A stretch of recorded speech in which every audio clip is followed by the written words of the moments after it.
Bulldozer चला दो। ये भगवान राम ने कभी ऐसा कहा?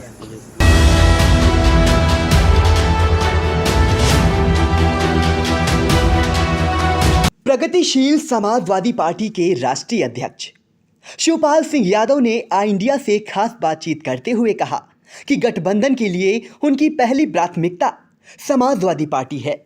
अपने और भतीजे सपा मुखिया अखिलेश यादव के बीच मतभेदों को लेकर वो काफी नरम दिखाई दिए और बोले, चाचा शब्द बहुत आत्मीय है तो चाचा से चूक नहीं हो सकती है। नाम लिए बिना अखिलेश यादव के लिए कहा कि उन्होंने आश्वासन दिया है कि फोन पर बात करेंगे। हम तो चाहते हैं कि सब लोग एक हो जाएं और भाजपा को हटाना अब जरूरी हो गया है। पीलीभीत से कार्यक्रम कर लौटते समय प्रसपा के राष्ट्रीय अध्यक्ष शिवपाल सिंह यादव कुछ देर के लिए सीतापुर के ब्रह्मदीप ढाबे पर रुके। प्रसपा के जिला अध्यक्ष अशोक यादव समेत राकेश यादव, अभिषेक सिंह आशु, गिरीश सिंह गौर व अन्य पार्टी नेताओं ने उनका फूलमाला पहनाकर स्वागत किया। इसी दौरान विधानसभा में भाजपा के एक विधायक के उस बयान पर जिसमें सूबे के मुख्यमंत्री योगी आदित्यनाथ को राम बताया गया पर बोले कि पहले वो मर्यादा पुरुषोत्तम राम के आदर्शों का पालन करें, क्योंकि भगवान राम कभी ठोक दो बुलडोजर चला दो ये नहीं करते थे। वैसे तो देखिए, भगवान राम के मर्यादाओं का पालन करें, पहले तो पालन करें। अब आप भी देख रहे हो, ठोंक दो बुलडोजर चला दो, ये भगवान राम ने कभी ऐसा कहा? एक आखिरी सवाल, तो भगवान राम के आचरण पर तो चलें। प्रगतिशील समाजवादी पार्टी के राष्ट्रीय अध्यक्ष शिवपाल सिंह यादव से आई इंडिया के editor in chief Pankaj Singh Gaur ने विधानसभा के होने वाले चुनाव को लेकर भतीजे अखिलेश यादव को चाचा शिवपाल यादव का इस बार क्या आशीर्वाद मिलेगा, इस पर खास बातचीत की। नमस्कार, हमारे साथ मौजूद हैं प्रगतिशील समाजवादी पार्टी के राष्ट्रीय अध्यक्ष और प्रदेश सरकार में कद्दावर मंत्री रहे शिवपाल सिंह यादव जी। वो पीलीभीत से लौट रहे हैं और सीतापुर में खास बातचीत के लिए मौजूद हैं। आपसे जानेंगे, क्योंकि विधानसभा चुनाव बिल्कुल सिर पर हैं और आप काफ़ी सक्रिय हो चुके हैं। ऐसे में आने वाले समय में जैसा कि विकल्प के तौर पर देखा जा रहा है कि एक बार फिर समाजवादी पार्टी की ओर से ये आह्वान हो रहा है कि लोगों को मिला करके सरकार बनाई जाएगी। इस बार चाचा क्या भतीजे का साथ देंगे? देखिए, जो सवाल आपने किया, वैसे तो मैं 1.5-2 साल पहले से मैंने एक नारा दिया था, गैर भाजपावाद।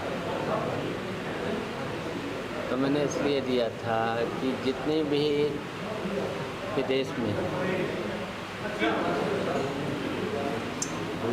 सेकुलर पार्टियां हैं और सेकुलर के साथ साथ समान विचारधारा वाली पार्टियां हैं, वो एक हो जाएं। और एक हो करके जब एक हो जाएंगे तो भारतीय जनता पार्टी को हटाने में आसानी होगी। इसलिए मैंने नारा दिया था और उसी राह पर मैं आज भी चल रहा हूँ। हमारी प्राथमिकता है, पहली प्राथमिकता है समाजवादी पार्टी। तो इस बार चाचा का आशीर्वाद बरसेगा भतीजे पे? देखिए, हम बोल चुके हैं, इसके बारे में हम बोल चुके हैं। देखिए, जो चाचा शब्द है आत्मीय शब्द है, बहुत आत्मीय है। तो चाचा से तो चूक हो नहीं सकती है, कभी चूक नहीं हो सकती है। लेकिन जो शब्द मैंने उस दिन कहा था, आज तो नहीं बोलेंगे, आज तो नहीं बोलेंगे। उन्होंने आश्वासन दिया है, हम बात करेंगे, हम फोन पर बात करेंगे। तो ये सब बातें जब चल रही हैं तब इस पर बहुत ज़्यादा हम बात कुछ कहेंगे नहीं। हम तो चाहते हैं कि सब लोग एक हो करके भारतीय जनता पार्टी को हटाए। और भारतीय जनता पार्टी को हटाना इसलिए ज़रूरी हो गया है, जब से भारतीय जनता पार्टी चाहे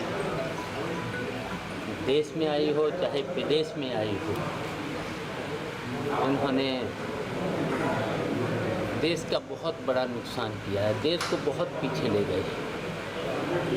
कहीं पर भी जितने भी इन्होंने वादे किए थे जनता के बीच में, कोई वादे नहीं पूरे हुए। और जो भी इन्होंने फैसले लिए हैं, जो भी कानून भी पास किए हैं, चाहे नोटबंदी हो, चाहे जीएसटी हो, और चाहे वैश्विक बीमारी कोरोना हो, उसका भी मुकाबला नहीं कर पाए।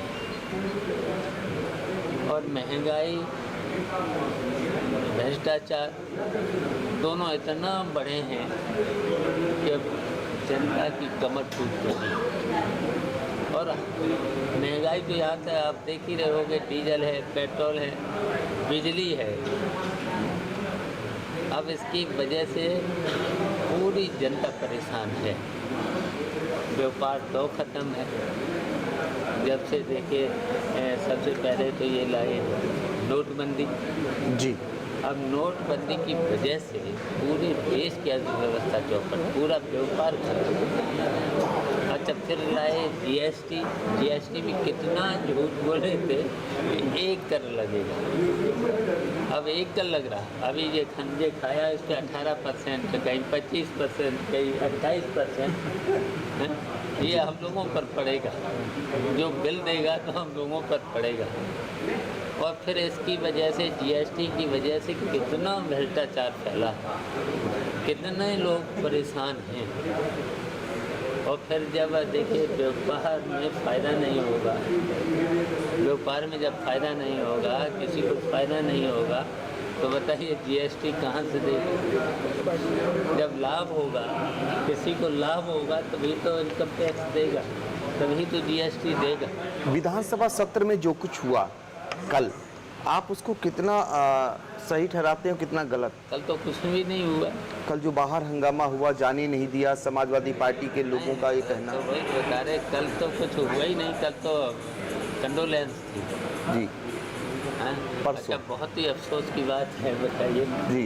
इस कोरोना में 5 विधायक की डेथ हुई। जी जी जी। विधायकों का भी इलाज नहीं हो पाया, जनता को कौन पूछे। तो कल तो कंडोलेंस।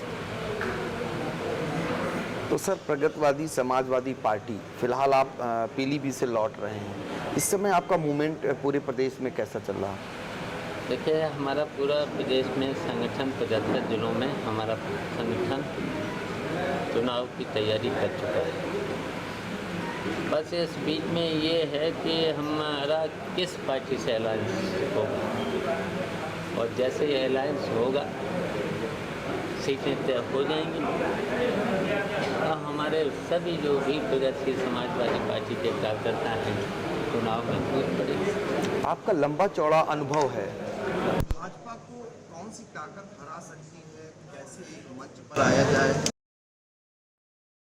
और आप लोग जुड़े, कुछ तो सुझाव देना चाहेंगे? देखिए, पहले तो मैंने जो कहा है कि सेकुलर पार्टी, फिर क्या है समान विचार, और फिर जहाँ पर प्रगतिशील समाजवादी पार्टी जहाँ पर होगी वहीं पर सरकार। बस हो गया। अब नहीं आएगा। जहाँ पर प्रगतिशील समाजवादी पार्टी होगी वहाँ सरकार होगी, ये कहना है प्रगतिशील समाजवादी पार्टी के राष्ट्रीय अध्यक्ष शिवपाल सिंह यादव का, जो आइडिया से खास बातचीत कर रहे थे। और आज फिर एक पहल की है अखिलेश यादव से कि वो चाहें तो समर्थक के लिए तैयार है। सीतापुर से कैमरामैन विभू शुक्ला के साथ आई इंडिया के लिए पंकज सिंह गौर।